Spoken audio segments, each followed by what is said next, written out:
Hi, this is Ken Gidge, and last week I tried to outlaw getting old because as you get older, parts of your body just hurts.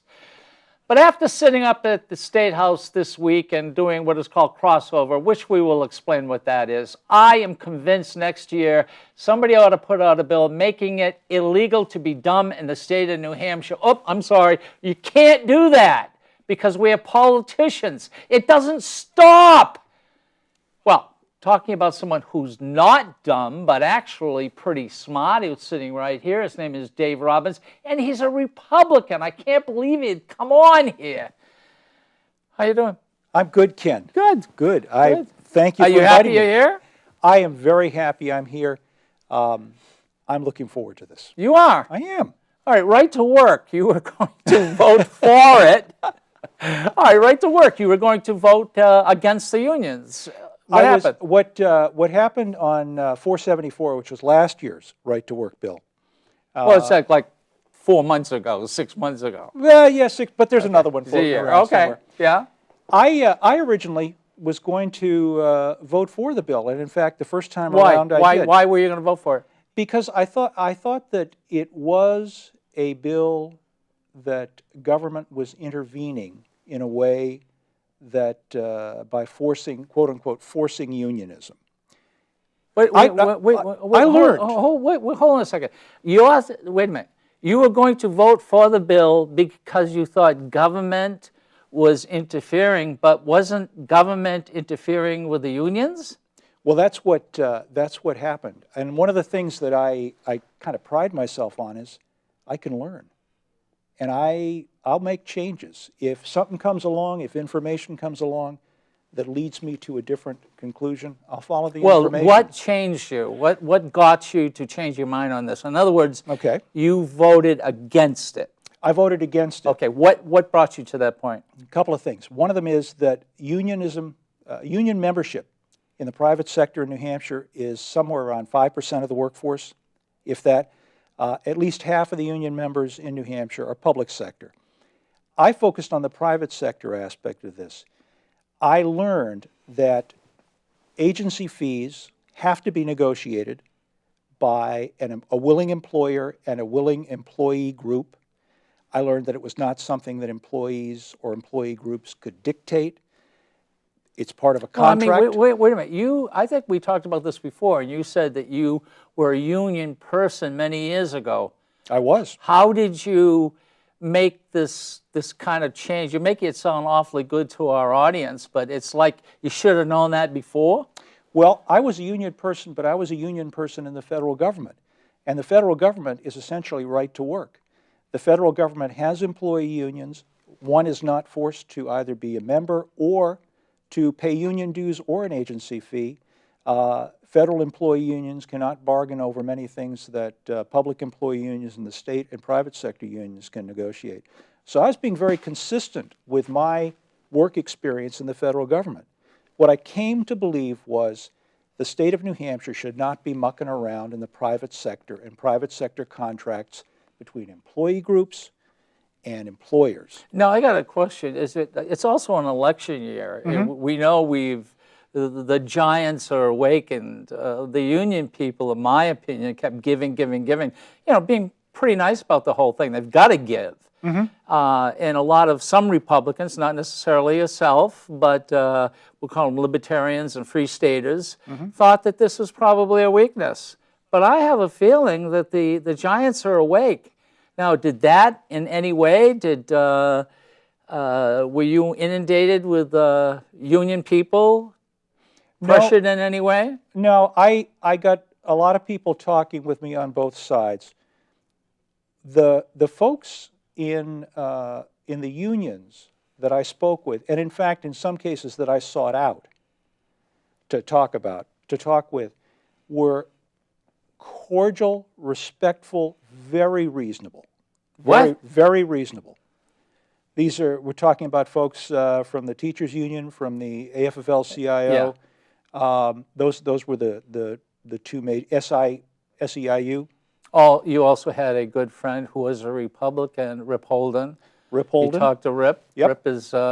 Rip and I really ripped things up about 2 years ago, which is a whole story within itself. But he's just been brought on. He has. I think Rip has me on his speed dial, and I have him on mine. Good person to learn anything. Yep.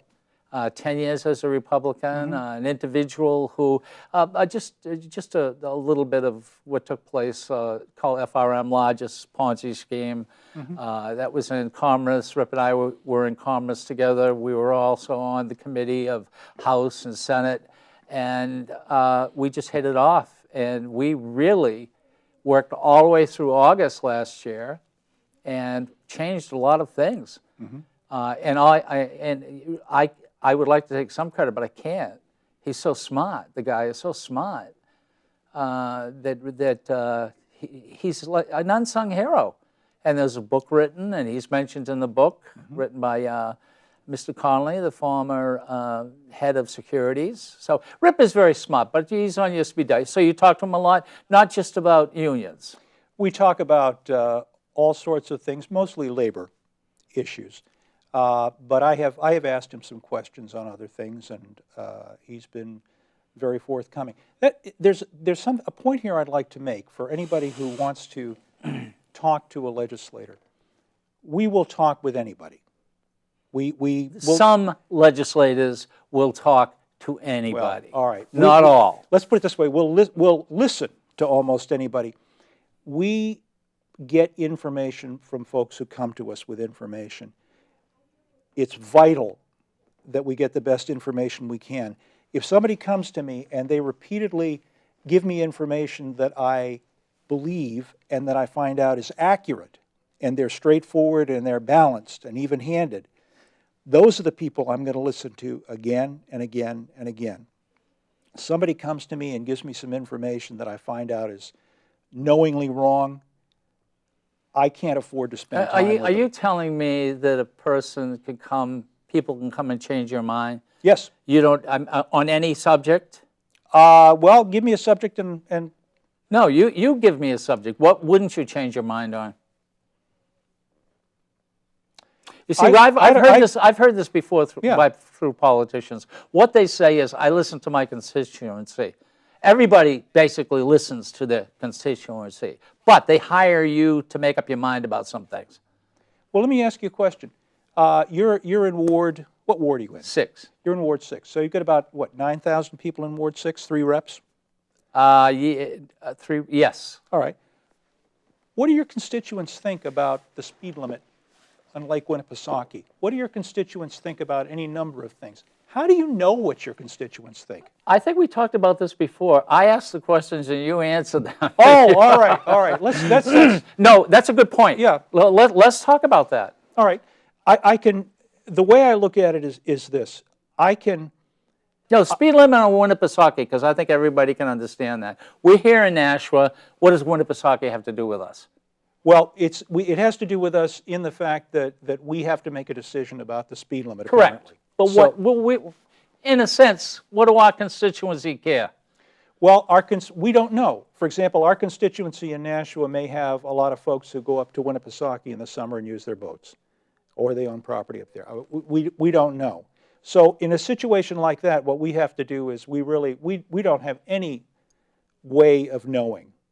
And it's not just our constituency, but we have to be guided by what we think is right, what we think our constituents want us to do, and it's not just our Republican or Democratic constituents. Wait a minute. But I think when they want the speed limit to be no speed limit, yep, 100 miles an hour, yep, and this is brought by, we'll call them free staters or libertarians, that everything should be free, everything should be open, and I've said this before, I believe your party has been hijacked, and I believe a lot of other people believe that the Republicans have been hijacked. So some person, they came along and they said, okay, speed limit's going to be 50. Someone comes along and says, no, let's do 100, because it'll bring more people up to Lake Winnipesaukee. And all the people up Lake Winnipesaukee said, excuse me, that's like our backyard in the summer.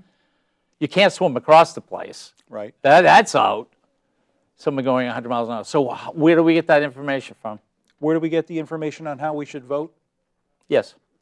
on something like that, listen, read, and I know something like that is important to some people, whether they're in-staters or out-of-staters, and then do the best job I can.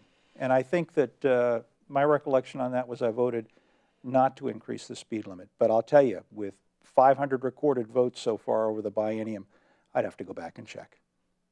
Ah, that's a good point. You're trying to switch over, but we're not going to do that right now. See, didn't I get you? That was a good segue. You know, you are good.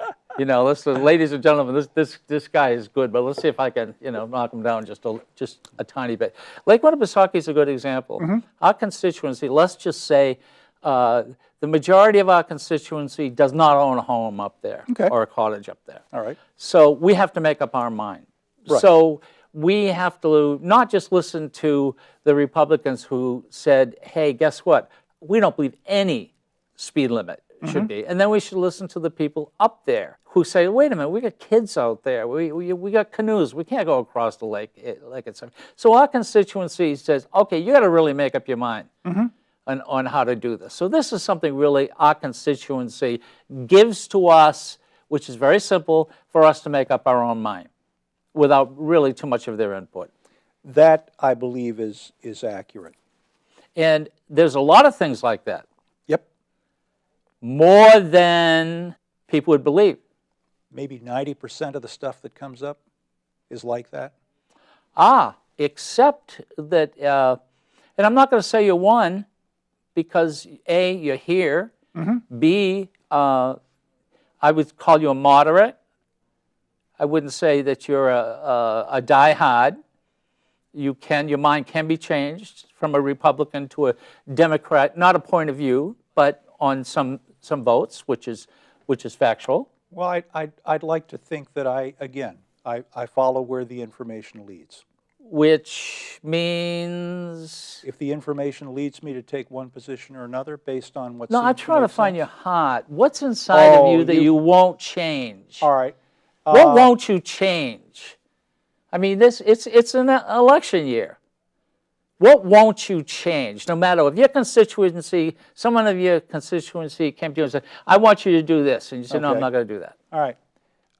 I voted 10 or 11 times, however many votes there were, to not change the current New Hampshire marriage laws, effectively to kill repeal of same-sex marriage. I voted 10 or 11 times to kill that repeal. I can't think of any reason that anyone would bring to me that would make me believe that I should oppose. So in other words, what you're saying that two men or two women may marry one another, and that's fine with you? You know, within the law is fine. The current law is fine. The current law is, yeah. So you have no reason to repeal it at all? I can't. Nothing bothers you about this? From what I see of the law and what I see that's happened, no. I mean, no more than any other marriage issue, whether it be same-sex or heterosexual. Good. Let me give you a check. You've passed this test. The fact is, you're right. You're right. After 2 years of it being law, nothing has happened. Everyone seems to be happy. No one's bothering anyone. There's no religious individuals are forced to marry anybody, and it seems like it's working. And they do have children. They do adopt children. They contribute. They're in the military, gays, lesbians. Leave it alone. But that goes really against your party. But that's okay. So I could say that there is we have a point of view that will not change, a little core. I can't conceive of information that would cause me to change that. I just I don't. So you look. There's the camera right there. The camera's right there. You can tell the red light. It's right there. It's looking right at you. Okay. Now you tell your constituency that you offer gay marriage. I support same-sex marriage in New Hampshire. I support the current marriage laws in New Hampshire. And I feel the same way. But you weren't looking in the camera. That's right.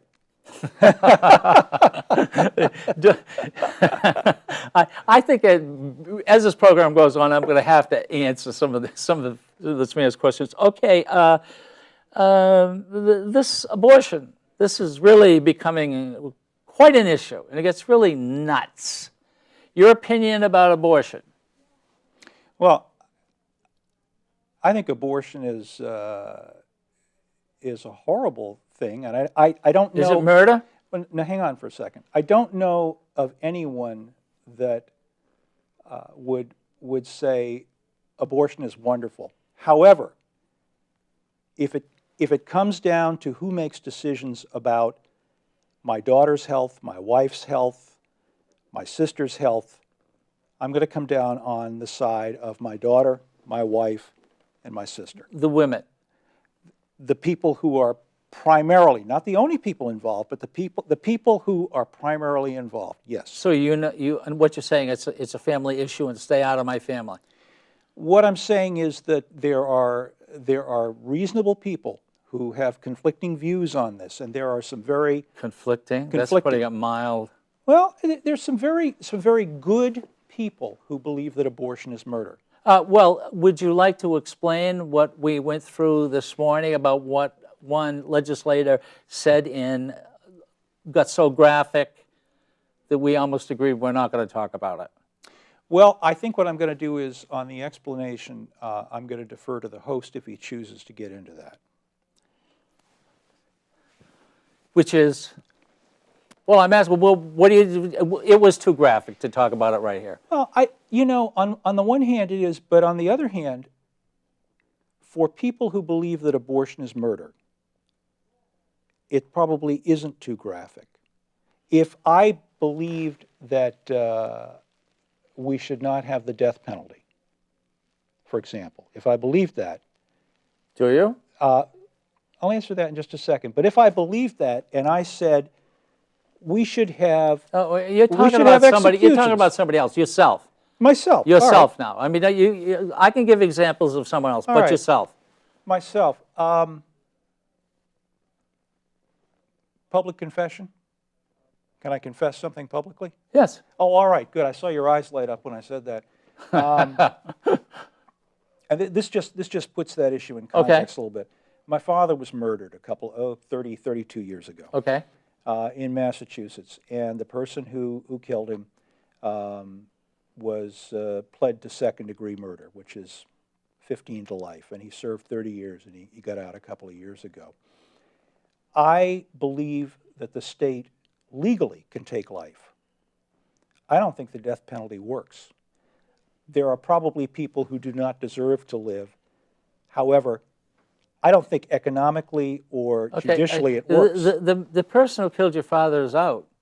How does that make you feel? Actually, I supported his parole. Did you go before the? I did. How many times did it take for him to go? I think he went up 3 or 4 times, and each time before that, or almost all the times before that, I went, and I opposed his parole. And then the last time around, I came to believe that if I were going to work past this myself, you had to forgive him. I had to forgive him. And did you ever think of getting a gun and shooting him? Yeah, probably 30 years ago. And I don't. Yeah, I'm sure I did. I don't specifically recall. Would I have? Yeah. No. Well, you're a better person than me. You see, I don't believe in the death penalty. It's real simple. If somebody kills one of my family members, if I don't get to him first, and the cops get to him, then fine. I don't believe in the death penalty. So that's making it pretty odd. But that's how I feel. I don't. If a person takes a life, the life is a life. If the state takes a life, it's still a life. We have somebody who is on our death row. If that individual, if it takes place, I hope it does, and I hope they send them to another state. But if it comes to the state, I will leave the state when this individual is being murdered. Sorry, you murdered a cop. I mean, that's bad. That's wrong. We all know that. But I'm that against it. I will leave. I'll leave the state. New Hampshire's not the. We're better than that, hopefully. Do you agree? You see, I don't have a problem with if the state of New Hampshire wants to, and if it's the law, I'm fine with that. I'm not going to vote for it. You're fine with the state of New Hampshire putting someone to death? Conceptually, yes. I mean, there are all sorts of issues involved, fairness and everything else. But from a conceptual point of view, yes. Now, let me ask you a question. I'm going to do this. Abortion. Wait a minute. Where's the camera? There's the camera. Ladies and gentlemen, we had talked about this before, and that is, he'd like to ask me a lot of questions, and I say, excuse me, I am the host. But Dave may be coming on a lot, so, all right, Dave, you can ask one question. All right. I listened to a doctor who was pro-abortion on the radio a while back, and she was very clear and concise, and what she said is, I'm absolutely pro-abortion in the sense that it's a woman's right. However, I know that a life is ending at each abortion, and that is a conundrum. Where's the question? The question is, do you think a life ends during an abortion? And if you do, how is that different from a death penalty? That's probably, is there a God? I don't know. Okay. I think it goes too far. I think some people are absolutely nuts. You have sex with your wife, and at that very moment, if she becomes pregnant, it doesn't make any difference. That's crazy. In fact, that was several of the first questions I was going to ask you, because as you know, let me answer the question. I don't know. Okay, that's an honest answer. But I think I would agree with that doctor. I sit next to Mary Gorman, and Mary is, I would say she's liberal about a lot of things. But I've said to Mary, I said, Mary, there's 94, 95 women. Why don't the guys get up and leave? And let the women talk about this. And she said, yeah, I agree with that. What are we doing? And then what surprises me is that so few women from the Republican Party will stand up and talk for or against it. And you know that the majority of the women, want birth control, and they also want the right to do what they wish with their own bodies to a degree. I'm not sure that I know that, but I hear what you're saying. Well, if the Republican Party, and you are the Republican part of the Republican Party, if there's so much against it, why aren't women standing up and talking against it? What, 2 women? The majority of the women would be Democrats. Yes, the majority of the women would be Democrats. Well, that shows you, boy. Boy, I think I just got put in my place. You did? I'm not sure how, but I did. See, well, don't ask me any more questions. No, I'm not for abortion. I know this is going to sound really weird. I'm not for abortion because there is a point where, all right, it is a death. But today we were debating about a young woman who is pregnant going to a clinic, meeting the doctors, and having to come back 24 hours later. What do you think about that? I don't think that's appropriate. Why? I don't think that's appropriate. You don't think they should have 24 hours? No, I don't think that even the watered-down bill, and I forget the bill number, which talked about providing information. I think that we want to have medical practitioners certainly provide information, and they do in almost every procedure. Almost every procedure. Well, I'm sure they do. Okay. I'm sure they do. I don't think there's pool table abortions anymore. And that would be liability if nothing else. Yes. Good point. Good point. So what can go wrong? You have any operation, you have to sign a lot of papers. Okay, I mean, I'm sure when a lady has an abortion, I mean, there's a lot, that doesn't necessarily mean she understands everything. Well, I think when I go and get something done to when I get a root canal, I have to sign papers How do saying we that get from abortions to a root canal? well, it's You got to sign papers for a root canal? Yep, because it's a medical procedure. It involves certain things, and I have to, that I understand what some of the issues are. So let's, for the sake of argument, let's assume that this has to be done So as a instead matter of of course. saying abortion, the girl goes to have a root canal. Right. Okay. All right. Yeah. I didn't bring that up. Now I know we were talking about one thing. He had root canals. Now I know. You do very well. You're good. Now I know why you have your own show and you're so good at it. Oh, thank you very much. Believe me, trying to butter me up doesn't work. Yeah, I've learned that. All right. The 24 hours. Do we mandate that in anything else? Do we mandate that in any other kind of medical procedure? I don't think so. Okay, a woman goes to a clinic, and in some states and in some areas, she has to fight to get there, or people throwing signs in her face or insults. Yeah. So 2 days later, a day later, she's got to go back, go through the same thing. Well, I don't think that the state should mandate that if she chooses to have a medical procedure, and if the It's not a root canal. No, it's no, more but- than it's. but if it's- We're just talking about life and death. if we could be, and also we get back to is killing the fetus killing a living thing, Okay. which So you we're you talking were about talking 24 about. hours now. We're You had to wait talking about 24 Yeah, hours? all right, go ahead. I see a problem with the state stepping in on that, and I think that's the biggest issue. If we're talking about somebody who is not a minor, Minor is 18 years old. 18 years old, if we're talking about somebody who's an adult, do we want the state stepping into the relationship between them and their medical practitioner to that extent?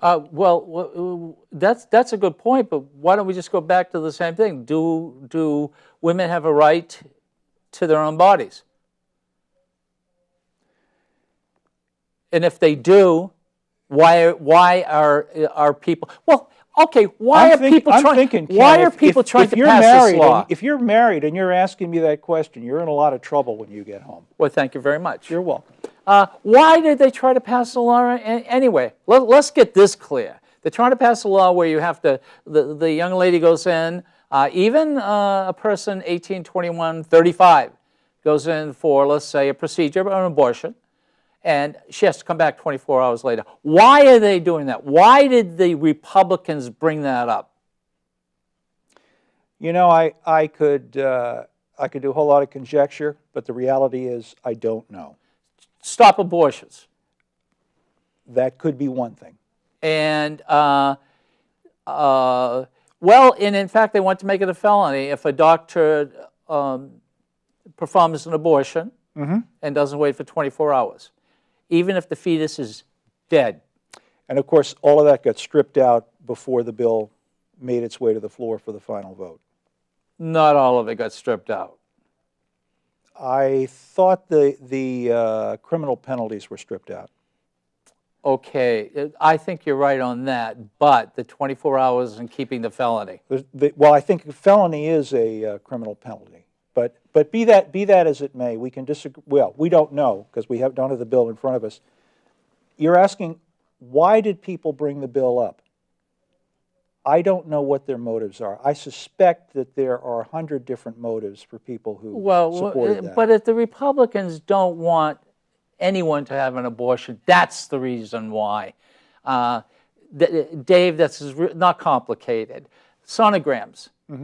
They wanted the young ladies to have sonograms before the abortion and look at the look at the TV monitor of the baby inside of them. Ken, I'm a Republican, and I didn't want that.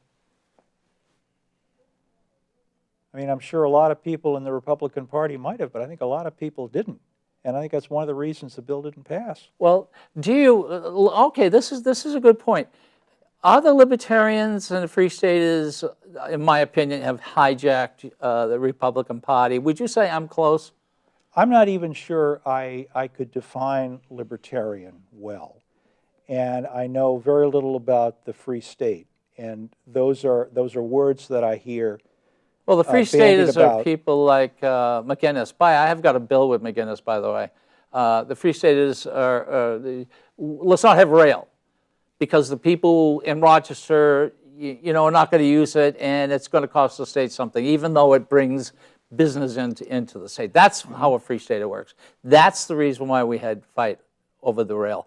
And I can't believe that Wheeler, as an executive counselor, stopped Nashua from getting money, or let's say Manchester, Nashua, getting the money just to study it. He's got to go.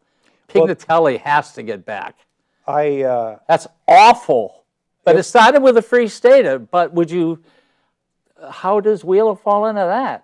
Oh, I have no idea. I don't know Councilor Wheeler. What I was thinking about is he'd be an excellent person to have on your program and ask those questions. Oh, I don't think so. I think I could get him mad enough where he'd jump up and run. Well, he'd jump up and probably hit me. Well, that wouldn't be all bad now, would it? But well, Ken, rather than I'm going to disavow that statement. No, I like that. That's the type of stuff I like. In fact, I think Richard, who's running the cameras, would like to see at least a little, move the table before we get into a yelling and fighting match. But I don't want Wheeler on. Okay. All right, for particular reasons. That's just one reason. Mm-hmm. I think Pignatelli should come back. So you don't have a definition of what a Free Stater is?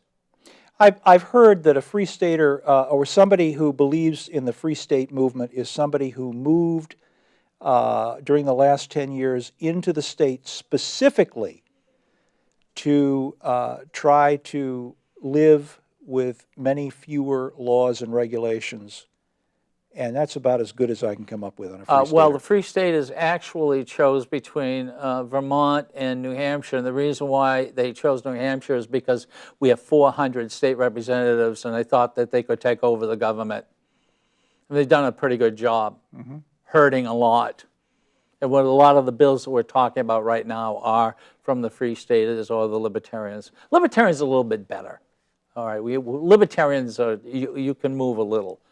But the Free Staters, that's awful. What other bills? What are some of these bills you're talking about that the Free Staters are? Well, one is the direct one that everyone would understand is the Free Staters regarding the rail coming to Nashua and to Manchester.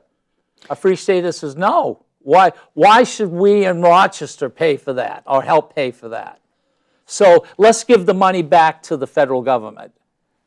And hold on a second. Why did we give back $330,000 today? And why are we going to give back 600 and something thousand to the federal government? What's going on with this? We have it. It's earmarked, or not earmarked, but it's in the budget. Why are we doing this? Well, what money are we giving back? Well, in our committee. And your committee is? Commerce, okay. Which is insurance, banking, and also consumer affairs, where the government said, okay, we're going to give you so much money. What we'd like you to do is set up an insurance exchange. So they came along and said, no. We don't want that money because we don't want the state to set up an exchange. That means for insurance companies, except make everything a lot easier. And in other words, the government wouldn't run it, we would run it. Of course, people are saying that it's in the Supreme Court now and that might be thrown out. But they're willing to give that money back instead of putting it together or studying it. Does the acceptance of that money oblige the state to do certain things that it would not be obliged to do if the money were returned? Yes. Yes. Yeah. No. The states wouldn't. The federal government would do it. And this is the second time that this has happened. One was $20 million. Some people came to their senses and said, oh, hold on a second. We're not going to give $20 million back. I mean, this is a little, free staters also means, guess what? We can do it. Our fellow men, if they can't pick up and take care of themselves, well, too bad in some cases. Well, without knowing, and I confess, it's my first term. There's a lot of stuff I still need to learn a whole bunch, and I'm trying to learn every day. So I'm not well versed in the mechanics of this, but my sense is, in relation to the free staters, do the folks that you classify as free staters really have sufficient number and sufficient power to be driving this train? No pun intended. Absolutely. Or absolutely, because we're talking radical Republicans, we're talking the Tea Party, we're talking libertarians, and we're talking the free staters. And it's pretty radical in some cases. So they run a lot. But we also know that O'Brien, who's the House chairman or speaker. Speaker O'Brien, yes. Right, can't control these things. Losing control of a few things in the last 2 weeks. Is that a good or bad thing from your point of view? Losing control, well, anytime somebody who's in charge of basically 400 lawmakers, and when we're all in the House, it's really up to the Speaker to control what takes place in the House. And all of a sudden, he can't get what he wants, because he's very political, obviously. How many breaks have you guys taken?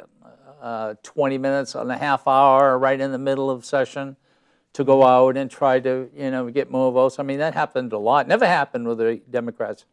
Yeah, I think I've been around for maybe 3 of those. Now, there may have been more. I've been at most of the sessions, but I know there was one yesterday. If we can, let's talk about Speaker O'Brien for a second, the way the House is run. I came from Massachusetts, and politics in Massachusetts is a different animal. I wasn't involved in politics down there except O'Brien as an observer. Was in Massachusetts. He was in Massachusetts. I understand he was Tom Finneran's law partner at one point, or associated with. Correct. Former Speaker Finneran is now at RKO making $400,000 a year. Yes, he is, and doing very well in the ratings, I understand. Speaker's job is probably almost undoable. Here in New Hampshire. Here in New Hampshire. Not, how many representatives in Massachusetts? I think in Massachusetts there are 160 reps, and there are 40 members of the Senate. 160. That's easy for us. Well, that's true. Of course. And how much do they get paid? They get paid. I think it's above $60,000. So they get paid $60,000. Well, let's say $60,000, if not more. And I think that if you're a chair or deputy leader or assistant deputy leader, there's you get more. So there's a lot of those. And then obviously, okay, so there's 160 plus 40 senators. Yeah. Here's 24 senators, 400 reps, 5 councils. Yep. There you go. All elected. Yep. And we make how much a year? The last time I checked, I got $100 a year. How about you? Well, before taxes. That's right. That's right. I forgot that. But why do you do it? Why do I do it? No, why? No. This is a good way. This is your first term. Your first term. I'm on my second term. Okay. Why did you? No, not why did you do it. Why are you doing it? This is the best job I've ever had. This is the best. But you're not getting paid for it. Doesn't matter. It's the best job I've ever had. I love it. Well, wait. What's so good about it? I mean, it costs about $35,000 a year out of one's pocket, one could say, conservatively, to do it. It costs you money. Every time you go up there, it costs you money. Ken, did you just say conservative? Conservatively, excuse me. I apologize. I would never use it in that way. I was just checking. Yeah. Okay. This is me personally. Yes. All right. I'm retired, and I have a pension coming in. Okay, so you can. So I probably spend. Are you collecting Social Security? No. Okay. I probably spend 800 or 1,000 hours a year. Doing this, going back and forth, being up there. I try to attend all sorts of different committee hearings and meetings, to find out, to learn. I was talking with some folks today, and I described what my life is like. Have you ever heard of the MacArthur Foundation and the MacArthur Genius Program? Yes, I have. And right. there's reasons why I've heard about it, but I won't get into it. Without using the word genius Yeah. for myself, I have my own MacArthur Fellowship. What that means from MacArthur Foundation? Nope. In other words, what that means to me is I have enough money to take care of my needs. I can do anything I want to. I can do anything in this world I want to. I choose to be in the legislature. Well, wait, this is why. I love it.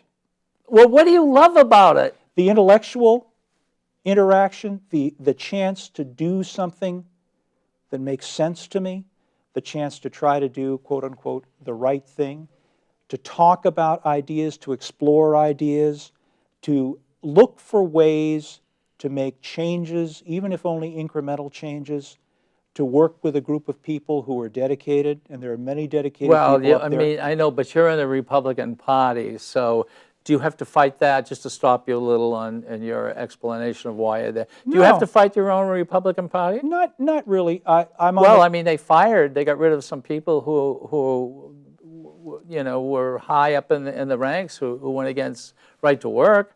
Yep, that's true.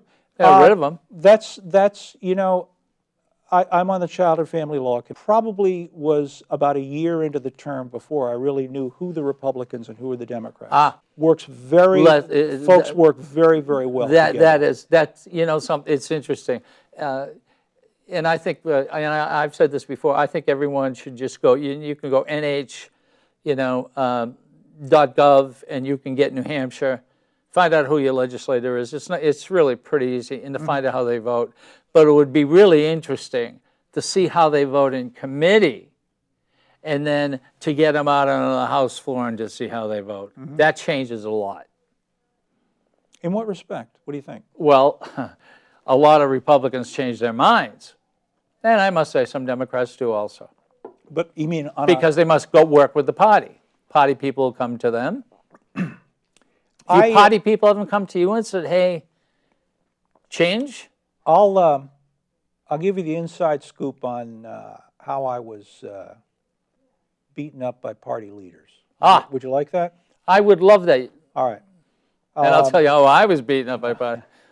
On 437, which is right to work bill last year, I was one of the Republicans who said no, as far as the veto override was concerned. I think the veto override failed by 7 or 8 votes.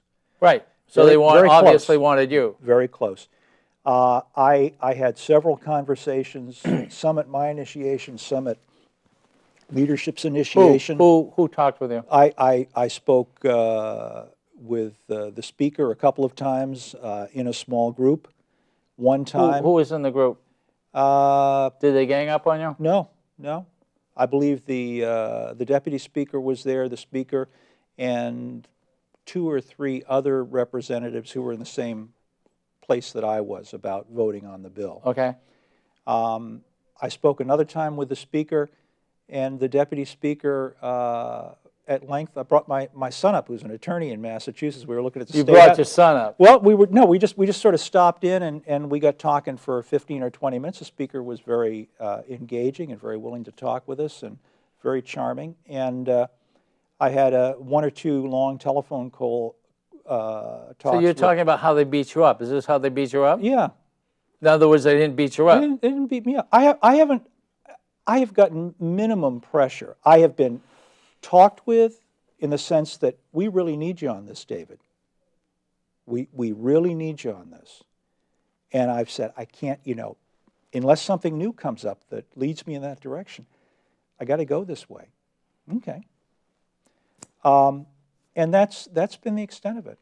Well, you're lucky. And let's remember, this is your first term. Okay? When you get to a second term and you start to get a voice, you may have a voice now. You have one bill that's heading towards the Senate, which we'll talk about. I have several, so it's hard. And I must say, I'm there for the same reason you are. I'm working on a teacher protection bill. I think it's very, very important for what the teachers go along with the kids. So to get something like that through is not only rewarding, it helps teachers all across the state, and also here in Nashua, Ward 6. Never forget where you're from. I'm from Ward 6. A lot of people who go up there forget where they're from and send a lot of the cutting, and it comes back this way. And when you hear the mayor saying, geez, if we're going to lose funding on schools, we've got to raise the taxes. Well, okay. So, your bills. Let's talk about your bills. All right, I put 2 bills in, and which one got shot down? There was one 1685, which was before labor, and it was a bill to essentially make state employees right to work and to state employees right to. employees. I thought we were over that. Well, this is the state employees right to work. It was a bill to make state employees right to work, and it was a bill to. You mean, in other words, get rid of the unions? Not get rid of the union, but have it be that there would be no agency fees. I don't think there's an agency fee anyway. For state employees? If they don't want to pay it. What you're talking about is they take an agency fee out of their pay. Yeah. Was your bill, they can't take it out of their That's pay? correct. Okay, so no matter what, even if they wanted it taken out of the pay, your law would say they can't do it. In other words, the individual has to write a check themselves and send it off to the union. Well, no, they could either belong to the union and have dues withheld, or if they chose not to belong to the union, there would be no agency fee issue. In other words, but there is no. You don't have to join the union. But do you have to pay an agency fee? No. You do not have to pay an agency fee. For state employees? Absolutely, there's no agency fee. But having said that, if the union goes and gets a better contract for you, should you pay an agency fee? Well, I'll tell you what. Why don't I answer the question you asked before, and maybe we can get. You're doing this very good, Dave. Well, thank you very much. You're very welcome. The other part of the bill would have taken supervisors across the state in public employee bargaining units, and it would have said that no supervisor can be a member of a bargaining unit. Wait, no supervisor can be what? A member of a bargaining unit. Why? These are 2 central issues to federal labor relations. This is the way the federal government operates. But stay in New Hampshire. All right. Well, no, I'm telling you what the bill was and why. And now let me get. I presented this. But you're right to work. So I thought you were against right to work, but now you're trying to get right to work inside the unions here in the state. State government. To basically rid oneself of the unions. No. Well, that's what right to work is. Give me 30 more seconds, and I think I can wrap this up. I went and I testified for this bill in front of the Labor Committee, and was asked some very good questions, and then I sat down. And before I did this, I'd had extensive conversations with folks from SIEU and basically Service Employees. 30 seconds are over. SEIU. As the speaker would say, it's done. Okay, go ahead. After they got through, and after members of the administration got through, I saw that the bill that I was presenting was, A, it was not a good bill, B, it was not needed, and C, it would probably do more harm than good. So what I was saying was correct. Well, what you were saying earlier was how well I can learn. I learned. No, well, that's part of what I was saying. Oh, earlier in the program, the very first questions were right to work. Right. All right, now we've made the circle back, and it was right to work, but you took a look at your own bill and got some more information, and you stopped it. Well, I stopped it. Unfortunately, when it got to the committee, it was quote-unquote hijacked, and it all of a sudden morphed into something else. What committee was it in? This is Labor, and it was one of the bills. We voted it down. Thankfully, it was one of the 3 or 4 bills that were listed by organized labor in the state as being bills that they did not want to How have. how many Republicans in your committee? On my committee? Yes. Child and Family Law? Yes. I think it's something like 12 and 5. Something like Actually, it's 4. 12 and 4, is it? Yeah, that's, Maybe it's that's what it is. That's how it divides up. Maybe it's 13 and 4 then. Okay. So that's one bill, and thankfully, and again, That's gone. that's gone. Okay, that's good. May it rest in peace. Let it go. The other bill was an ethics bill. Ethics, Ethics. And what? Legislative ethics. Leg- your give me an ethics, my example. ethics. Okay. You and I file papers every year with the Secretary of State, I did. and we say, this is what we do, these are potential conflicts.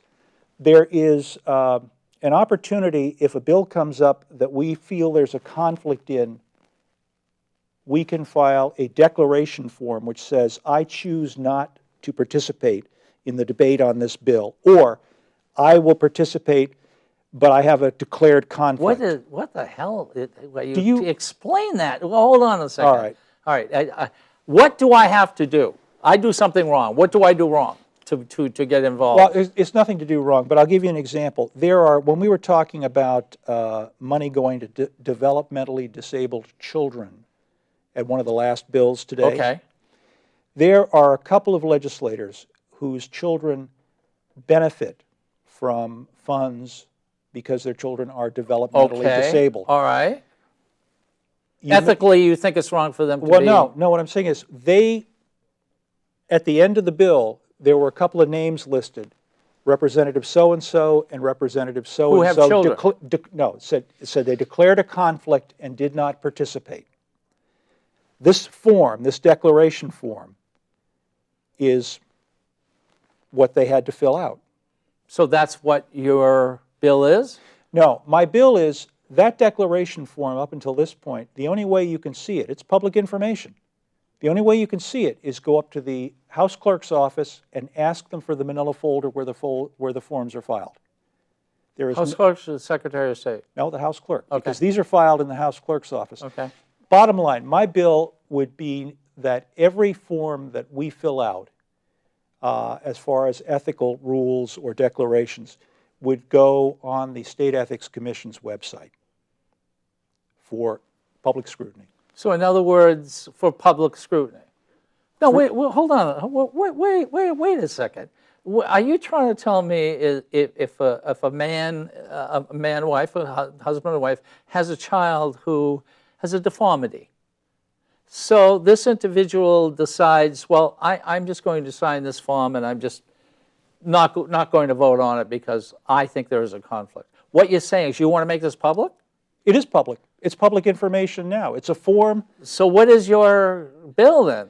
The only piece of the bill that would change this is, right now, if you want to see whether there is a conflict for somebody, Okay. because the same person Okay. could be getting $40,000 a year from the state, could sign the form saying, I'm declaring a conflict, but I'm going to vote on this. You can do that. Yes, you can. You can do that. Is it not appropriate, sunshine law, freedom of information, that our constituents be able to know if that happens and make their own decision? You know, you just did this for the first time, and I'm glad. I had a guest here that kept doing it. Now, what you did is you threw this to the people who are going to vote for you instead of keeping it to yourself. So I'm gonna hold you to that. Okay. What do you think? This is your bill. Forget the constituents. This is your bill. You want people to be brought out if they work for an agency that helps their children. Is this what you're saying? What I'm saying is that And if it's a conflict, they can't. if the law says you should file an ethics form, and you file an ethics form, it should be public. That's what I'm saying. It is public knowledge now. It's just a question of not being able to get to it because it's sitting in a file in the clerk's office. So what you want to do is put it on the internet. Yeah, exactly. Why? The Secretary of, the forms we file every January on conflict of Yes. interest? Those are on the Secretary of State's website. Okay. This is just an additional Well, ethics I form. can't say this is a major bill, but having said that, Mm-hmm. I must commend you because to get anything, this is your first term. Yep. I had 4 bills on my first term. I only got 1 to go all the way. Now, having said that, this is your first term. Isn't it difficult? Tell people how difficult it is to get something like this through. And you're not dealing with a major bill. Yeah. Maybe it's the way I approach this, but it's my responsibility. If a bill doesn't see the light of day, then I'm responsible for it. In this sense, most people don't seem to do a whole lot of homework as far as bill filing is concerned.